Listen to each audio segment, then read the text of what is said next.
সারা দেশের ন্যায় কুড়িগ্রামের ফুলবাড়িতেও Bangladesh kindergarten and pre cadet school ফাউন্ডেশনের উদ্যোগে ২০২৫ সালের বৃত্তি পরীক্ষা অনুষ্ঠিত হয়েছে। শনিবার সকাল ১০টা থেকে বিকাল ৪টা পর্যন্ত ফুলবাড়ী উপজেলার ২টি কেন্দ্রে এই পরীক্ষা অনুষ্ঠিত হয়। ফুলবাড়ী উচ্চ বালিকা বিদ্যালয় এবং ফুলবাড়ী আদর্শ উচ্চ বিদ্যালয়।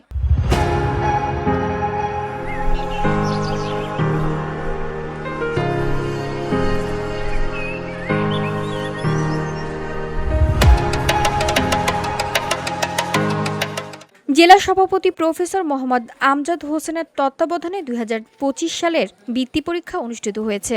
উপজেলার বিভিন্ন কিন্ডারগার্টেন ও প্রি ক্যাডেট স্কুলের শিক্ষার্থীরা এই বৃত্তি পরীক্ষায় নার্সারি থেকে অষ্টম শ্রেণী পর্যন্ত মোট ২৬টি শিক্ষা প্রতিষ্ঠানের ১২৩৬ জন শিক্ষার্থী অংশগ্রহণ করে। ১ নং কেন্দ্রের সচিবালয়ের দায়িত্ব পালন করেন ফুলবাড়ী বেসরকারি ক্যাডেট স্কুলের পরিচালক আনিসুর রহমান স্বপন এবং ২ নং কেন্দ্রের সচিবালয়ের দায়িত্ব পালন করেন আভা কিন্ডারগার্টেন এর পরিচালক জয়নুল আবেদিন। কোনো প্রকার বিশৃঙ্খলা ছাড়া বৃত্তি পরীক্ষা সম্পূর্ণ হয়েছে বলে জানান সংশ্লিষ্ট কর্তৃপক্ষ। বাংলাদেশ কিন্ডারগার্টেন ফাউন্ডেশন কর্তৃক আয়োজিত ফুলবাড়ী উপজেলা ২৬টা কিন্ডারগার্টেন ফুলবাড়ী উপজেলায় ১২৩৬ জন পরীক্ষায় অংশগ্রহণ করে পরীক্ষা সুন্দরভাবে অনুষ্ঠিত হয়েছে।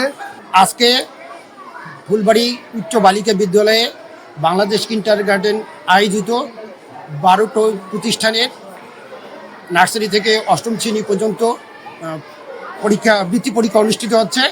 মোট ছাত্রছাত্রীর সংখ্যা ৬৮৬ জন। পরীক্ষা সুষ্ঠুভাবে হচ্ছে, ইনশাল্লাহ কোনো রকমের কোনো বিশৃঙ্খলা হয়নি। সারা বাংলাদেশের না এখানে বৃত্তি পরীক্ষা হচ্ছে। মোট শিক্ষা প্রতিষ্ঠান হলো ১৪টা, মাদ্রাসা হলো 7টা, জেনারেল হলো 7টা। টোটাল ৫৫০ জন শিক্ষার্থী অংশগ্রহণ করতেছে এবং খুব সুষ্ঠু পরিবেশেই পরীক্ষা চলছে।